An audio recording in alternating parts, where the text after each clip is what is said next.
Hello अस्सलाम वालेकुम everyone. मेरा नाम इरम हनीफ है। मैं अपना कम्युनिटी सेंटर की को फाउंडर और सीईओ हूँ। आज हम मौजूद हैं वोसा टीवी के इस प्रोग्राम में। हमारे साथ मौजूद हैं काजोरी चौधरी, जो कि डिप्टी कमिश्नर है community relations bureau NYC commission on human rights की। और साथ साथ हमारे साथ मौजूद है एरिका वार। ये जो हैं डिप्टी एग्जीक्यूटिव डायरेक्टर हैं NYC office for prevention of the hate crimes. आज हम इनसे बातचीत करेंगे और जानेंगे इनके एजेंसीज के प्रोग्राम्स और सर्विसेज के बारे में। So I'm gonna start. Welcome to both of you for joining us today at Vosa TV. How are you guys feeling today? Good. Thank you so much for having us, Iram. Thank you so much for having us. Feeling great. You're welcome. Thank you for doing the amazing work. So we're gonna start with Kajori. Can you explain what your agency does and how it helps make New York City a better place for every New Yorker? Sure. So I, as you introduced, I serve as the Deputy Commissioner for Community Relations Bureau at the New York City Commission on Human Rights. We are a city agency. We are the city's civil rights arm. So we have a dual mandate, and one mandate is of enforcement, the other is of education. And we ensure that New Yorkers are protected against discrimination, bias, harassment in New York City in areas of housing, in employment, in public accommodations or public spaces. So this work is done through different ways. It is done through public campaigns. It is done through public education, being out in communities, talking to people about their rights, and it is done through enforcement.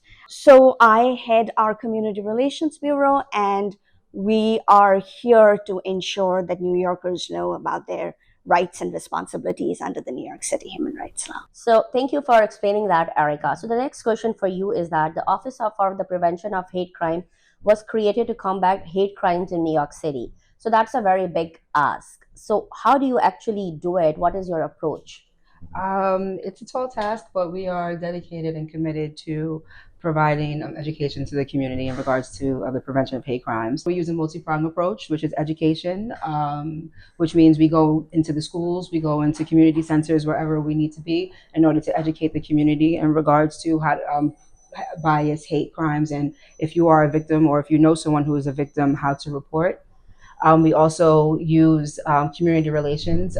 We work with a number of community-based organizations and community partners that are throughout New York City who are providing education in regards to bias and hate and how to report. And then also we work with law enforcement. So we work closely with the Hate Crimes Task Force and NYPD in order to retrieve stats and information in regards to anyone who's been victimized due to a hate crime.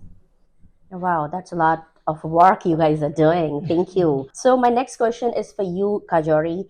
The New York City Commission on Human Rights helps protect people from unfair treatment. How does your agency work to stop discrimination and ensure everyone is treated fairly in New York City? Yes. So we, as I said, we educate and we enforce the law. So I'm going to take a step back and talk about what the law is. So the New York City human rights law is a civil rights law, and it says no one can be treated less well because of who they are, where they come from, how they worship, whom they love, or any other protected identity.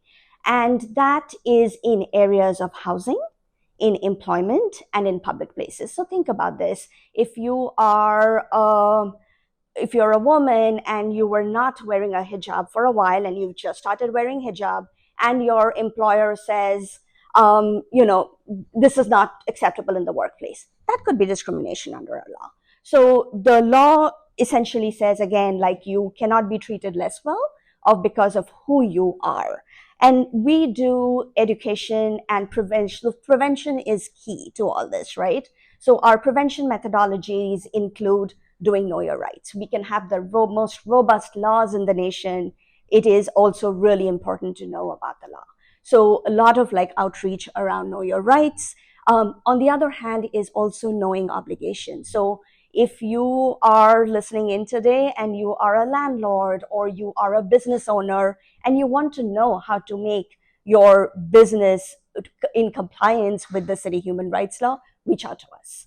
Learn more. So together, both in terms of knowing your rights, but also knowing our obligations, we can ensure that New York City is a place where everyone is treated equally and fairly under the law. We also, just a reminder that we, as a city agency, we provide all these services in different languages. No matter what language you speak, if you reach out to us, we will provide language access. And we do not ask about immigration status. Those are like really critical things that I'm going to like emphasize a few times as we speak today. And then the most important part is we are a law enforcement agency. We are a civil law enforcement agency. So if anyone in New York City feels that they have been discriminated based on race, religion, national origin, immigration status, or any other 25 protected identities, they can reach out to us, and we will be there to assist. Oh, okay, makes sense. So the next question is for both of you. So both the agencies have been created to fight for hate and discrimination. So the question is that how your agencies work together to ensure that you are implementing and fighting against hate and discrimination. So we work very closely together because goals are that in New York City, the city is here to ensure that that this is an inclusive city, that everyone can live, work, and thrive free of bias, hate, and discrimination in the city. So our agencies, we work together. This is our third partnership, a third year in a row where we've done the community grants together. Almost $300,000 that have been like given out to different community partners to get the message out. We serve also, so OPHC hosts an interagency committee where they bring a bunch of agencies together to break silos. And so we're one of the integral members of that agency, the interagency committee as well. This also, this helps us present a unified front when supporting communities in need. So the same question over to you. How do you collaborate with CCHR? OPHC and CCHR work very, very closely together, as Kadri was saying. For us, bias and discrimination, of course, are the root causes of hate. So it's very, very important for us to team up in order to educate the community about all of that, in order to increase reporting, the reporting of hate crimes. Like Kadri was saying, our community project grants is another opportunity where we work very, very closely together. We provide opportunities for community-based organizations and individuals to come up with innovative ways to teach the community about bias and hate, and also how to bring diverse communities together. And if I may add to that, so as Erica was saying, they work very closely and fund a lot of community-based organizations. We often see that, we're an enforcement agency, right? So we also want to make sure through the work of those community organizations, people know about the civil rights law, the human rights law. So we also do like trainings for those organizations as well. So there's a lot of like overlap and working together again to make the city a place where everyone can thrive. When it comes to hate crimes, how does your office actually help the community organizations in getting to know that when somebody is coming to their doors and is a victim of hate crime? So I'll answer that question. So for the New York City Office for the Prevention of Hate Crimes, we have a PATH initiative. It's Partners Against the Hate, where we work with 60 plus diverse organizations across New York City, from diverse communities, that provide services and support to New Yorkers in regards to educating them about bias and hate, and also being that emotional support system for those who have been victimized in order to report. Okay, yes. And over to you, like how do you integrate this whole pathway? So the PATH funding is something that goes out from from OPHC to the community partners. But as I mentioned, like there are also organizations we work with closely so that the organizations first know the information, so that when someone is coming into their door, like a client is coming in who may have faced discrimination in housing, or who is, for example, someone looking for a reasonable accommodation because it is the month of Ramadan, and they need to like perhaps leave a little early in order to break fast, and have requested their employer for that accommodation, and that hasn't been granted. So that would be could be discrimination under law. So ensuring that our community partners are aware, and we also do consistently, like, you know, when community groups hold ESL classes or older adult centers. I know recently we've done something with APNA too. We make sure that we're bringing in that information, because that is also another critical way of providing support. Thank you so much. So as you mentioned, both of you mentioned that you are working out closely with the community-based organizations like APNA and many others across the city, representing the diverse neighborhoods and languages spoken in the community. So your model is that teaching and training the community representatives, community advocates, and their staff, so that the staff has all the resources and access and connection. So when somebody is knocking on a door in terms of guidance and support, we already have the mechanism and the channel in place, and we can route them towards the needed support and services in their own languages. So that's great, a model, and we really appreciate this partnership and looking forward to continue. So Erica, you already touched on protected characteristics. So could you explain what are the protected characteristics for our audience? So I can explain that. Yeah, Kajori. No, Kajori can explain that in a more detail. Sure. So we're going to pass on later. Yes. So basically, under the New York City human rights law, there, as I said, the three areas of housing, employment, and public accommodation. And the law says a person cannot be treated less well because of who they are. And what does that mean? That means it could be because of how they present, or inane like characteristics like your race, your national origin, or it could be things that someone has acquired over time. Could be a disability or presence of children, like children grow up. Those are protected identities, right? Like, so identities because of which someone may be perhaps treated less well, or being subject to discrimination or bias or hate. So in what we often say is that, you know, in order to build this inclusive city, people should know these rights, be comfortable to come and file those complaints with us if they feel they've been discriminated. Again, you don't have to make that decision on your own. Just give us a call. We'll help you figure it out. Like, is this discrimination? Maybe, maybe not. If not, our trained staff will help you, will make a referral. And so we want to be here as a resource to our communities, to ensure that people know what their rights and are under the law. Okay, so the next question coming to my mind is that, as you explained, the protected identities. So how does actually your office help them if somebody is being discriminated because of their protected identities? Sure. So let's say someone is, you know, they are being discriminated, they call our office, or they walk into one of our service centers across the 5 boroughs, or they file a complaint online. So if they do call us, we have a live number, so they will get a live person. It's not that the message goes somewhere else. The person will help make the determination if this is jurisdictional for us. What are they looking at? They are looking at, you know, is this within those 3 areas of the law: housing, employment, public accommodation?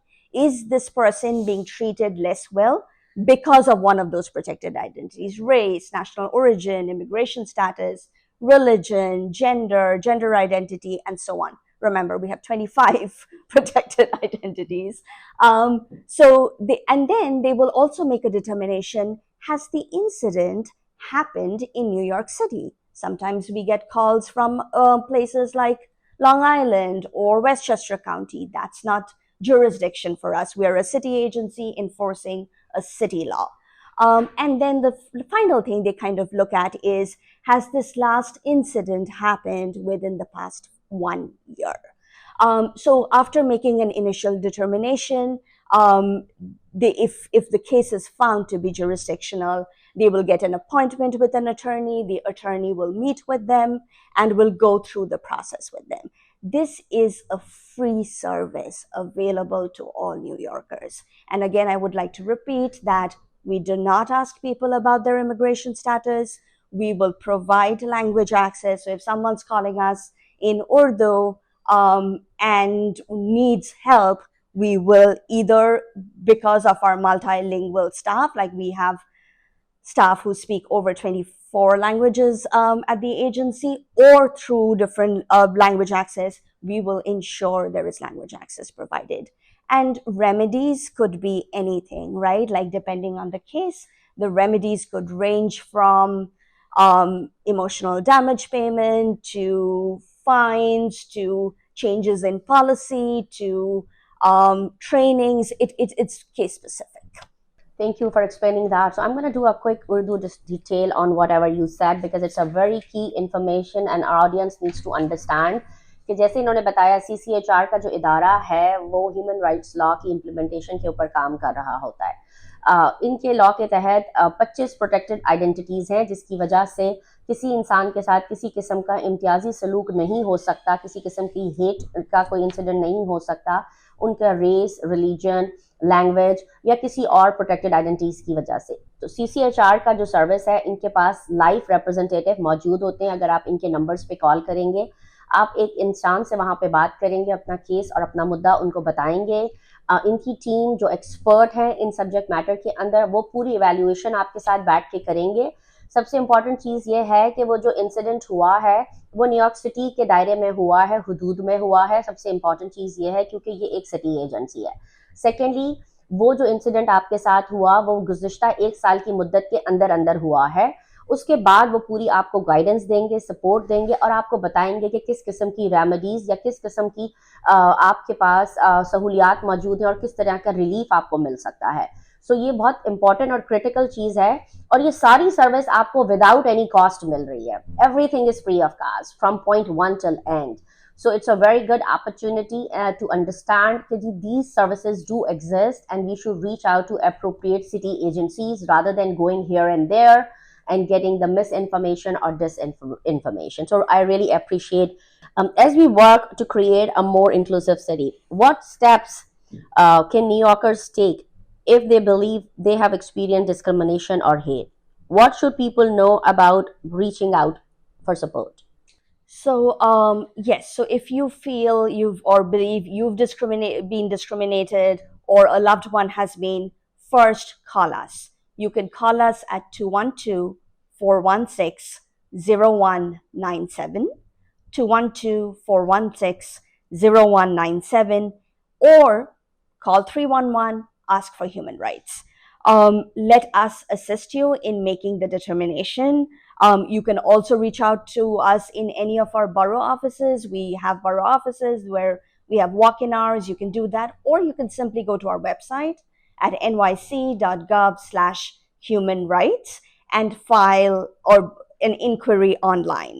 I know I've been saying this too many times, but I'm going to repeat myself again. We do not ask immigration status, and we provide language access. These are like really critical things that we do as city agencies. And most importantly, we want people into the city to know that you're not alone in this. We have your back, and we're here to work with you to ensure that your rights are protected. So I'm gonna have a clarifying question on what you just explained because it's very important for audience to understand. जैसे इन्होंने कहा regardless of आपका immigration status के आप इनको रुजू कर सकते हैं, राब्ता कर सकते हैं डायरेक्टली इनके नंबर पे कॉल करके और किसी भी लैंग्वेज में आपकी जो भी लैंग्वेज आप बोलते हैं उसमें ये आपको खिदमात दे सकते हैं। So the key is to understand कि आपका जो इमिग्रेशन का स्टेटस है वो किसी और एजेंसीज या लॉ इन्फोर्समेंट इदारों के साथ भी शेयर नहीं होगा। Am I right? That is absolutely right. So what Iram, as you said, that like not only is immigration like we will not ask about immigration status if you disclose that, we do not share that information with anyone else. So that is really critical point, and thank you for bringing that up. Yeah, because a lot of time people don't reach out to agencies because they have unfair mistrust on the government and the agency that how the data and information will be shared against them. So there is a protection on that by the law itself, that CCHR or OPHC, whenever somebody is reaching out to them, legally their data, their information is sticking to the agency and the agency personnel who are working on your particular case or incident. It is not getting shared with any other city, state, or federal agencies or law enforcement agencies. So that is very important and key to understand, so that people can reach out to the agencies directly whenever they are witnessing any kind of hate or discrimination. So I'm going to turn it over to Erica. Uh, as we say, education is the key, right? So how your agency make sure that every New Yorker has the education and the understanding about the services and the support your agency offers to them in their own language? Perfect. So through our office and of course through the initiative of the Partners Against the Hate, our community-based organizations, we are constantly out within the communities providing information on bias and hate and how to report if you or someone you know are victimized. Through our initiative, our partners come from many diverse communities. So there is someone that's identified in each community in order that can speak the language and also be able to relay the information in a culturally responsive way, in an understandable way. So that's what we've been doing. And we also started a new initiative because we are focused on the youth. We believe that, of course, the youth are the future. And in order to create change, it has to start with the youth. So we have a new initiative called New York City Youth Moving Forward Against Hate, where we are going into the schools and we're teaching the students about tolerance and bias prevention and hate prevention. We believe that the more you learn about someone that doesn't look like you, the less likely you will be to hate them. So we are taking those things into consideration and focusing on teaching the youth and educating the youth about hate, bias and hate prevention. Yeah, that's very rightly said by Erica. And one of the example is us at APNA. We also recently did, in partnership with CCHR and OPHC, the Know Your Rights workshop in English and Urdu, in a more culturally responsive spaces in different parts of Brooklyn. And hopefully we are looking forward to continuing that kind of collaborative work to better educate and inform and engage our community members. My next question is for you, Kajori. Uh, can you talk about the work your agency does to protect people who may face more discrimination than others, like immigrant communities and LGBTQ communities and other communities? Absolutely. And we do know sometimes some people are more vulnerable because of who they are or how they present themselves. And so this is really important for us. We want to make sure that we are meeting people where they are at, in languages that they speak, in times that work for them, right? Like, so those are critical pieces for us.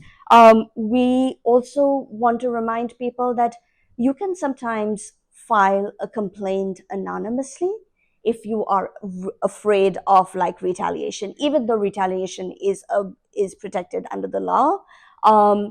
If you are afraid and you just want to leave a tip because all you want to do is ensure that the incident is not happening or the discrimination is not perpetrated in your workspace, you can do so. You can leave us an anonymous tip as well. So making sure that there are different ways of like supporting, both in terms of education, like for example, we have lead advisors and liaisons who work in like different communities, who are part of those communities, because we do know, as you mentioned a little while ago, that there could be historic like fear in government, mistrust in government. And one of the ways we've been able to build historically relationship is having those the specific staff members who speak the language, who are from the community, who come with relationships, so that the information can be like shared further into those communities. We often do like specialized trainings, and similarly to OPHC, like we're also very focused on youth. Like we have our youth program is called YES, or Youth for Equity and Solidarity. And one of our youth initiatives is running for 20 years now. So these are like really critical ways that we want to ensure that vulnerable communities know us, are comfortable coming to us, and and we meet people where they are at. Yeah, thank you for explaining that. So, further to the question, the answer you have given, if any youth member across the city wanted to reach out and become a part of your programs from CCHR and OPSC, what step they should do, and how do they reach out to you? Are they supposed to reach out to you directly, or they should go through the CBO and then come forward? Great question. So our YES initiative, or our Youth for Equity and Solidarity initiative, has different components. One of which is a youth council. So we have a council that runs through the academic year, where young people, especially high schoolers across the city, come together to learn about discrimination and work on different projects. So though when the application is open, we typically try to ensure that we send it to all our networks, and that's one way. Please visit our website. There's more details about different kind of programs, and including, like, outreach, the education workshops and trainings that we do both for schools but also for community-based organizations. And yes, I mean, people trust CBOs. So working with community-based partners and ensuring that people, even young people, are coming to us through them, that would also be a great way of reaching out to. Thank you for sharing that great information. And what about OPHC, Erica? So for OPHC, you can visit our website. It's stophatenyc.gov. You can reach out to us through our Contact Us page. You can also go through the CBOs as well, through one of our trusted partners. If someone is interested, they can reach out to us as well. This is great. It's a lot of information, a lot of new information, a lot of clarity in terms of how to report hate, bias, and any kind of discrimination within the city, whether you are working, it's at your job, at your home, with your landlord, with your tenants, or anywhere in any community spaces. So the key here is to understand all that information and support is out there for every New Yorker, regardless of your immigration status or the language you speak. Any last comment or any point which we may have missed during this interview, if you would like to share? We know there are challenges. There's different things that's going on in our city and in the world. We want to again ensure that New Yorkers realize that our jobs is to make this city a place where everyone can live, work, and thrive free of bias, hate, and discrimination. And we can only do this when we work together to make that happen. So please, if you are someone who has been discriminated, or who has a loved one who's being discriminated, please reach out to us. We will, again, not ask for immigration status. We will provide language access, and you can also leave us a tip anonymously. Thank you. Thank you, Kajori. It's great speaking with you and learning about the great work your agency is doing. Erica, any last comment or anything you want to add on to? I just want to say that the New York City Office for the Prevention of Hate Crimes, we are here. We are here to provide education and support the community in regards to bias and hate. If there's anyone who is experiencing bias and hate, please reach out to us. You can go to our website and please reach out to our community partners. There are such as APNA. You can reach out to APNA as well. We really want to support New Yorkers in reporting hate crimes. In order to create change, we have to have, the adequate data, right? And that's having people report when things are happening to them. And we also have supports throughout New York City. So please, there are support and resources if you know someone or you have been victimized. Thank you so much. So in the end, I just want to thank Office of Prevention of Hate Crime and New York City Commission on Human Rights in partnering with APNA Community Services for bringing this very informative and much needed, I would say, session for our community members. So please don't forget to reach out and check their website, contact them directly, or if you need more support, you can contact APNA as well.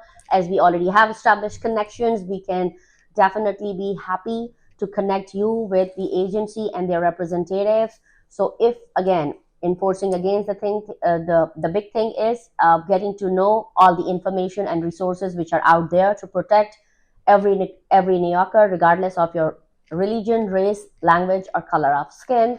So please go out there, check out the information, reach out to us. We will be happy to support and protect all New Yorkers. Thank you so much for watching us here at WOSA TV. Thank you to WOSA TV for giving us opportunity to be in this space. And we will continue working collaboratively with them and many other agencies in terms of educating and uplifting our community members. Thank you so much.